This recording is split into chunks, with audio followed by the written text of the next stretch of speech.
Hello, beautiful souls. Welcome back to Art of Awakening. My name is Ona Christie, and in this video, I'm going to be sharing some transmissions I've received around the energies of December, the solstice in December 2021. And some of these will be clairaudient, and there's also this clairvoyant transmission in the form of this painting here. So before we get started, I just wanted to share a couple things. On December 19th, I'll be hosting a question and answer session on spirit animals. It's pretty much an Ask Me Anything session that you can sign up for. It's free. It'll be on Zoom. I'm writing a book on spirit animals, and I would love to hear your questions. If you have burning questions about spirit animals, that's the event to go to. Later on in December, I will be doing another live spirit animal reading for the whole of 2022, and that'll be here on YouTube, so watch for that. And also my spirit animal awareness deck is on sale through the end of December, so I will post the link to that as well as the coupon code below as well. So with that said, let's move on to the energies of the December 2021 solstice. And as you can see, when I felt into these solstice energies, I've been feeling a lot of snake energy. And in fact, I started this actually on the day of that lunar eclipse back in November, which if you've seen my Medusa video, that actually has a connection with that. And worked on it all the way through the solar eclipse earlier in December. And so both of those eclipses have connection with snake, and that snake energy has been coming through really strongly. So the snake has a huge amount of meaning to it. But first of all, I just want to invite you to let go of any baggage that you may be feeling around snakes, snake symbolism, or snake energy. So we need to understand that if we want to communicate with that part of ourselves, the intuitive part, right, the subconscious parts, we have to be able to decode the symbols, and we need to be able to decode them without getting caught up in them. There's this tendency to attach to the symbols and to give them a lot of power when we really need to realize the power is within us, okay? And the symbols are here. The snake energies, these energies are there. They're real, but they're speaking to us symbolically, and they are always reflecting energies that are within us, okay? So we need to reclaim the power here. And that, by the way, is a universal spiritual law. It's the law of correspondence, as above, so below. So the energies that we see without us, outside of us, are actually reflecting things that are going on within us. Okay, so super important to remember this. So if snake is triggering you in any way, just acknowledge that. Acknowledge any emotions that are coming up, but also I'm just asking you to set aside judgment for a little bit, and let me briefly explain the meaning of snake in this context and why it's coming up right now at the December solstice 2021. Okay, so a little bit about snake first. So the snake is an ancient symbol of primal energy, and I have a whole video on the spiritual meaning of snake. You can go check that out. But for right now, what I want to focus on is that this animal, above all others that I'm aware of, symbolizes opposing polarities and or the unification of polarities. Okay, so just a few instances. Snake represents both masculine and feminine. It moves with both a lightning strike and in undulating curves. It is a creature of the underground, but it also basks in the sun. So it represents both light and dark, and by extension, good and evil, okay? Because it was an ancient symbol of wisdom, right? We'll get to that in a bit. Snake can carry very potent venom, yet it's an incredibly quick to heal. Okay, if you injure a snake, it will heal very quickly. And in fact, the venom itself has powerful healing properties. Venom is often used to create pharmaceutical drugs, right? Or just, for healing purposes. So snake represents both sickness and health. Snakes can be deadly, yet they shed their skin, symbolizing renewal. They also represent the kundalini, the life force within, which is said to rise from the base of our spine like a serpent. So they represent both life and death, as well as spiritual awakening. And finally, snake is an ancient symbol of earth wisdom, which is basically natural law, universal law or truth. Yet snake in its negative polarity symbolizes illusion and deception, which is kind of the opposite, right? So you can think snake in the grass or speaking with a forked tongue. So snake is an incredibly complex symbol, and we're always looking at opposites and polarities, right? When we're dealing with snake. And if polarity, if that word is, triggering something, we are looking at right now all these polarities showing up in spades in the general activities of humanity on the planet, on Earth right now. So it's no wonder that snake is coming up, is so powerfully right now. So I really especially want to call attention to that last polarity that snake embodies, truth versus illusion. Okay, because that is a huge reason why snake is so feared. Well, death, of course, is another one, right? It's so natural to fear the dark side of the snake, and for good reason, right? But the truth is that we also fear the light side, right? That ego part of us fears the light side because most of us don't want to look at the raw truth, right? The ego doesn't like it because to see and acknowledge the truth, you have to face everything, right? You have to face even the parts that you don't want to see, the parts that you don't want to acknowledge, and you have to be able to accept, that it's all there and go on from there. Which can entail a lot of work because you have to see where everything's out of balance, and then you have the responsibility once you see it and acknowledge it to remedy it, right? If you're going to stay aligned. And okay, so seeing the truth can really, really sting. So you're kind of, that's why a lot of times when snake shows up in dreams, it'll be coming after you. And that doesn't, sometimes it can mean it's something that's dangerous that you really don't want to keep out of her life. But a lot of times snake shows up and it's coming after you and it's biting you or whatever it is doing. And it's actually not always symbolizing something that's evil, okay? Because snake's actually been associated with Christ, because once you're on that awakening path, there's no avoiding it. It's going right after your ego. And it means to take your ego out, right? Just like a snake striking at you. So it's not fun and it's not pretty, and it basically turns your life upside down and inside out for a while. And if you've ever experienced that dark night of the soul journey, right, you know what I mean. It's going to turn your life inside out. It's going to bite you. And part of snake energy is learning to distinguish, okay, well, what out there is there? I mean, it's learning to recognize that it's all there for our training and for our learning to help us stay on that path, right? So right now, snake is coming up big time for the collective. And this painting, when I delved into the meaning of it, explains a lot about the current energies of the collective and what's potentially happening, at this time, or at least initiating at this time, that we may be seeing playing out. Okay, and I'm going to share that with you. So I do want to say that this is showing potentials, okay? I'm not necessarily going to be predicting things happening. It's just showing what the energies I'm sensing and how that, potentially could be playing out over the next few months to a year. Take what is resonating with you. Remember, we each have our own inner guru, and your inner guru may be seeing things that mine is not, or, that I'm not. So, just take this and then process it yourself, right? So first thing I'm going to share is this transmission, and then I'm going to go into looking at the details of the painting and the symbolism there.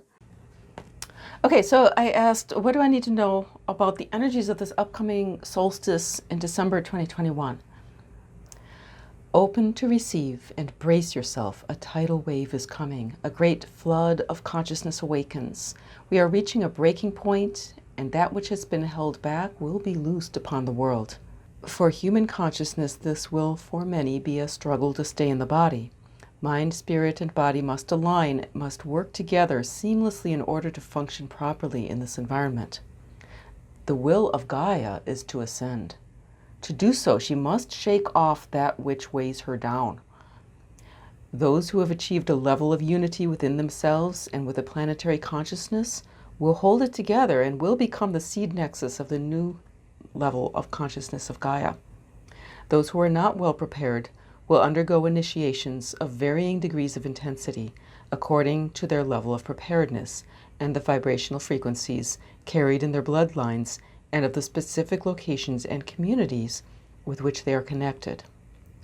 Those who are not willing to undergo these initiations will be shaken from the planetary plane. So basically, these are initiations of purification that, just like any other ascension initiations, right, helping people to just get rid of that which is not really their truth. Okay, so then then the next thing I asked was, what is the timeline we're referring to here? What span of time? And they said, Earth time is not relevant. This is a process that has been taking form for millennia. This is an opening or a portal. The repercussions of all choices made and initiated at this solstice time will be felt throughout the galaxy. It will change the course of galactic history, the experience of all beings. Okay, so there was another part of the transmission, which I'll share a little bit about kind of how to prepare. But for now, I want to go deeper into the symbolism of this painting, because that transmission, it talks about 3 different paths that a human can take at this time. And this painting talks about that too. Okay, so first of all, if you take this primary motif of the black and the white snakes, right, and isolate it, you get this divergence, right? Light and dark separating from each other. So it's a bifurcation, okay? And that's an overall illustration of the energies that we're all aware of right now. We're aware of this ascension versus, descension energies right now on the planet. We're aware of the evolution versus devolution, right? These energies diverging.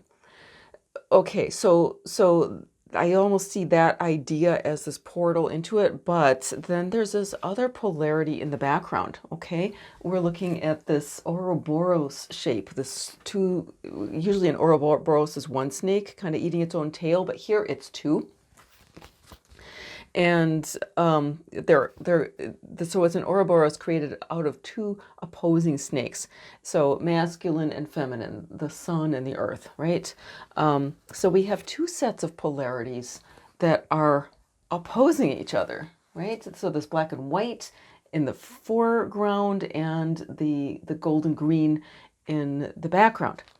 Okay, so these also talk about that major bifurcation, right? If we look at the black and white snakes, when we're looking at the picture of as a whole, we are looking at kind of the negative, the kind of devolution timeline.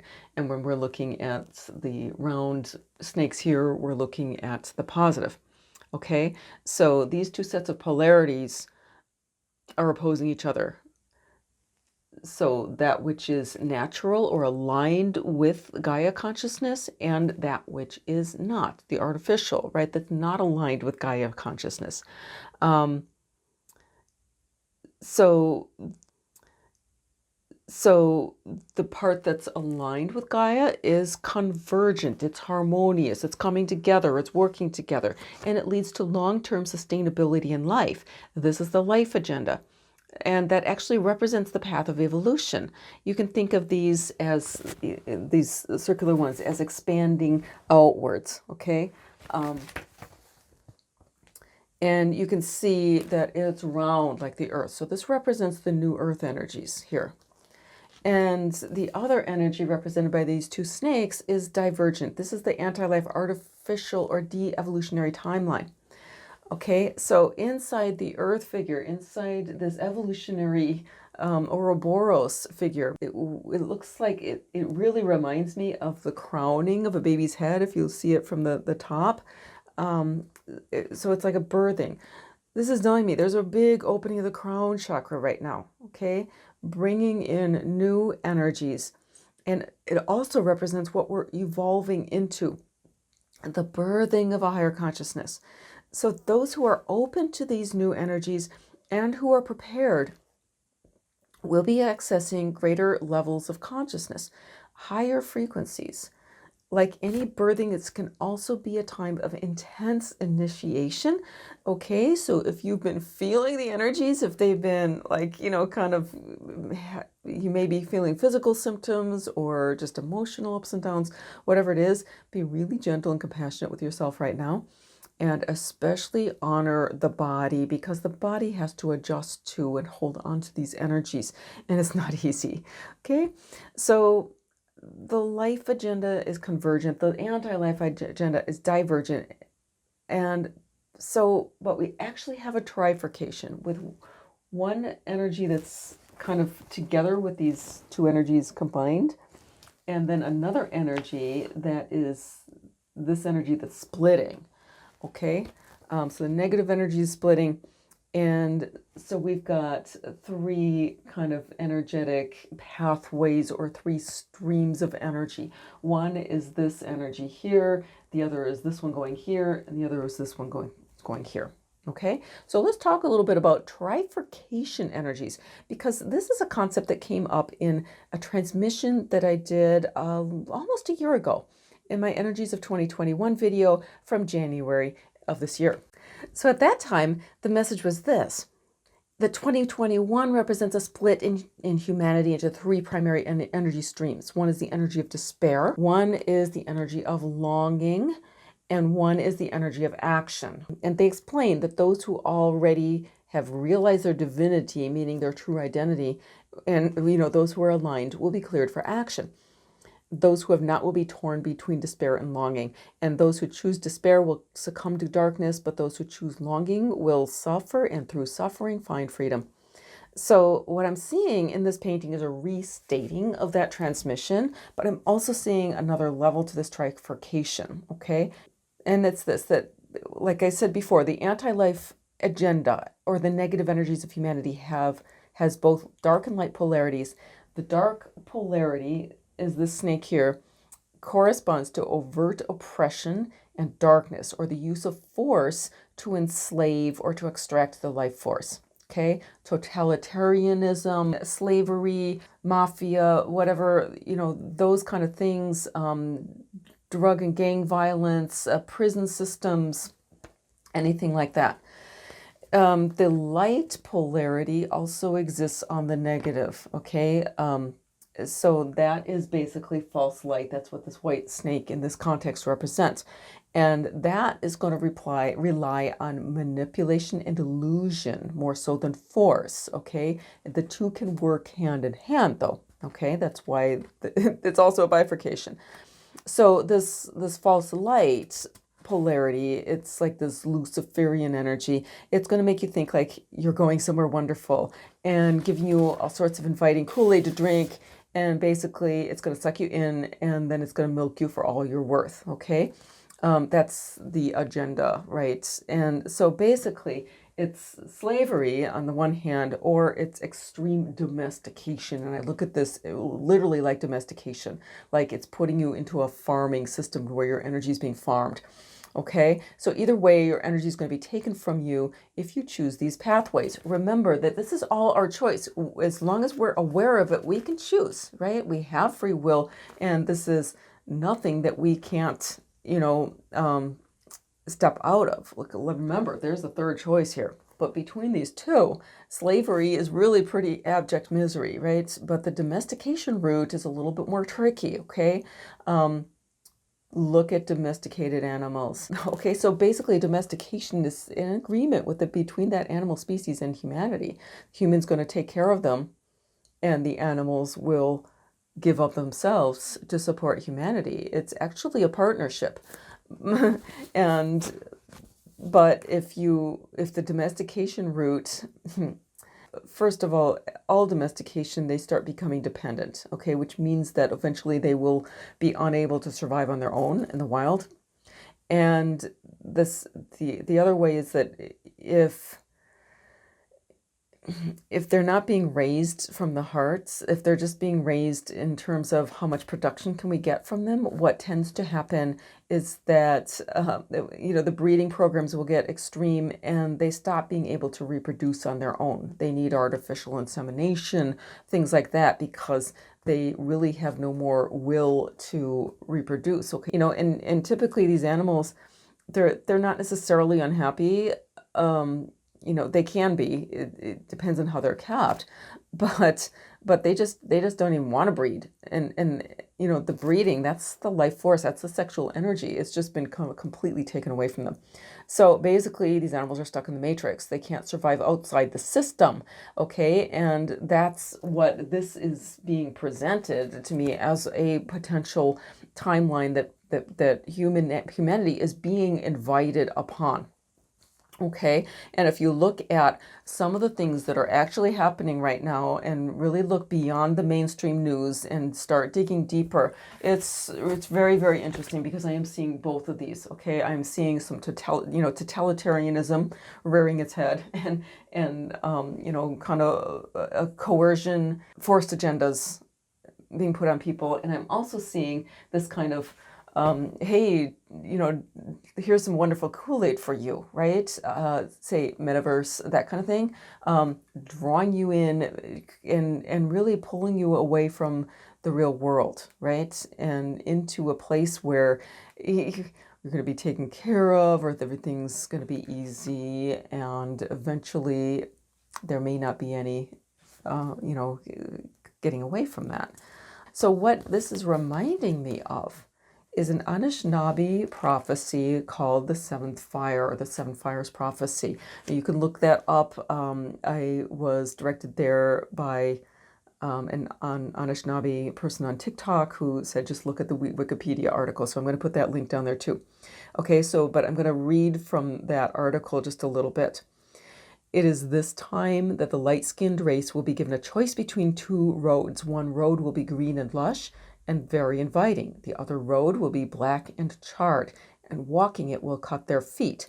In the prophecy, the people decide to take neither road, but instead to turn back, to remember, and reclaim the wisdom of those who came before them. If they choose the right road, then the seventh fire will light the eighth and final fire, an eternal fire of peace, love, brotherhood, and sisterhood. If the light-skinned race makes the wrong choice of the roads, then the destruction which they brought with them in coming to this country will come back at them and cause much suffering and death to all of Earth's people. Okay, so I'm just gonna let you sit with that. But that I just, when I started really delving into this painting, and I suddenly remembered that Seventh Fire prophecy, it's like, oh yeah, this is really speaking to that. And the last thing I want to point out in the painting is this blue area.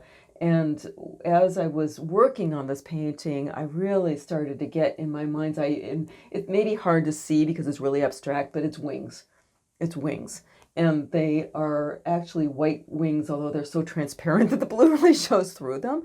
But as I was working on this with all the snakes, angel wings just kept coming. It's like, you've got to put wings in there. You've got to put wings in there. Okay, so this is a reminder that we're not alone. This comes through this next transmission that I'm going to read to you as well. We are not alone. And there are many beings on the etheric plane that are here to support us. It's super important for us to remember that, because honestly, there may be times where things look really hopeless. It's being presented like that. But it's not hopeless. We have a lot of power within ourselves. We have our free will, and we have incredible angelic allies. We have, galactic allies. They're there, but we need to really ask them to come in and invite them to assist us. And finally, I also want to just kind of point out that the reason it may feel so dark right now is that this kind of negative agenda is really in the forefront, right? And it's all about illusion. It's all about manipulation, illusion, anything that will keep us from actually seeing the truth and acting on it. Okay, That's why this is in the front, because it's going to be what's facing us. And so it's going to take seeing beyond it. And that's why I've been such an advocate for learning the universal spiritual laws, the natural law, because that is what gives you the knowledge to be able to see through the illusion. Okay?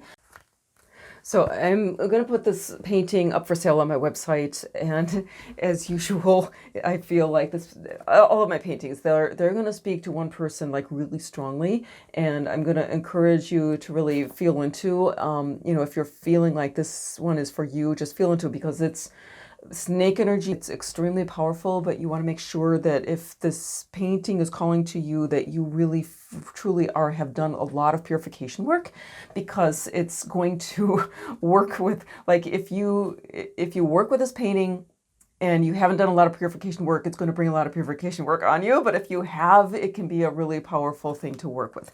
I'll just leave it at that. Okay, so moving on. How can we prepare for these energies?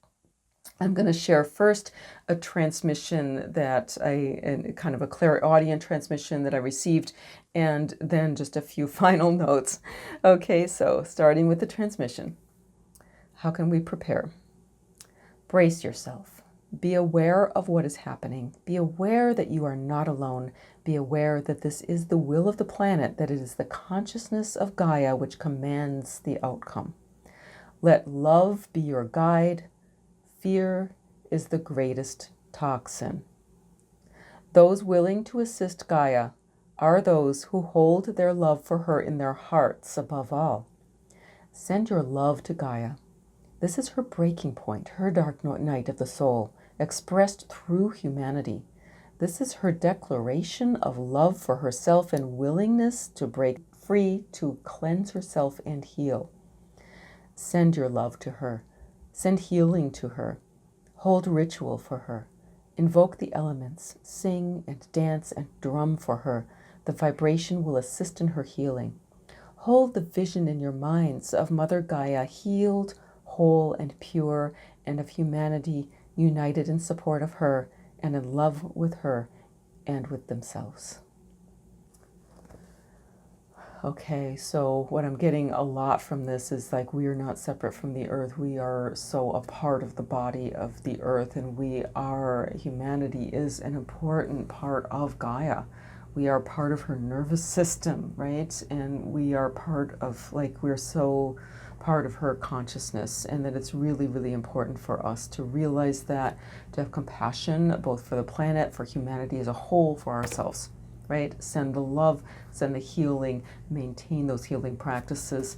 It's super, super important. As light workers, as healers, many of us who are watching this, right, are healers. And this is our time to really stand up and do that work that we're called to do, that we've learned to do for many lifetimes, many of us. Okay, so just 5 things here.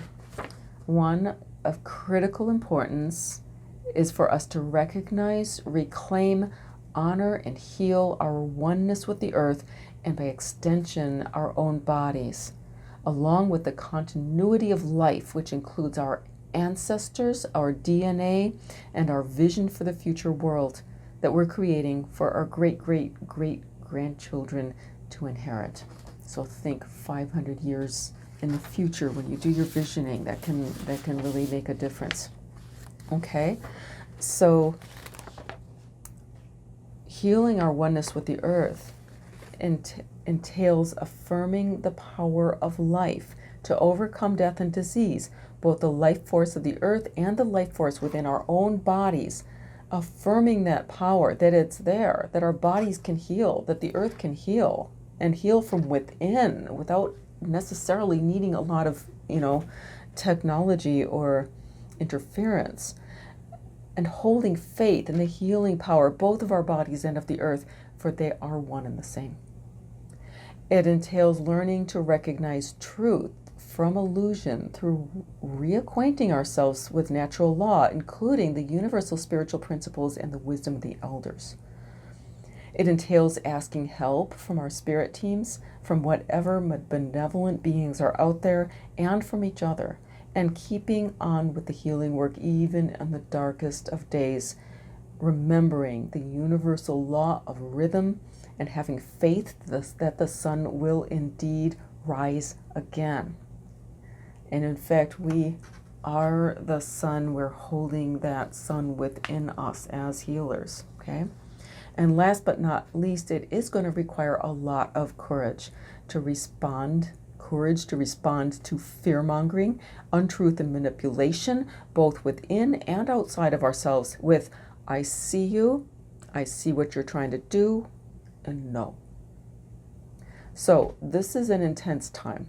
We're being asked to hold the line as warriors of the light, and at the same time keep holding that energy of birthing, to be super gentle and compassionate with ourselves and with others, while at the same time being ruthless about exposing illusion and deception for what it is. Right now in December 2021, this is opening up, but its energy is going to be with us for a while. So if you feel guided, bookmark this video, come back to it when you need to. Share with anyone who you know that might benefit, and remember, you were born to be free.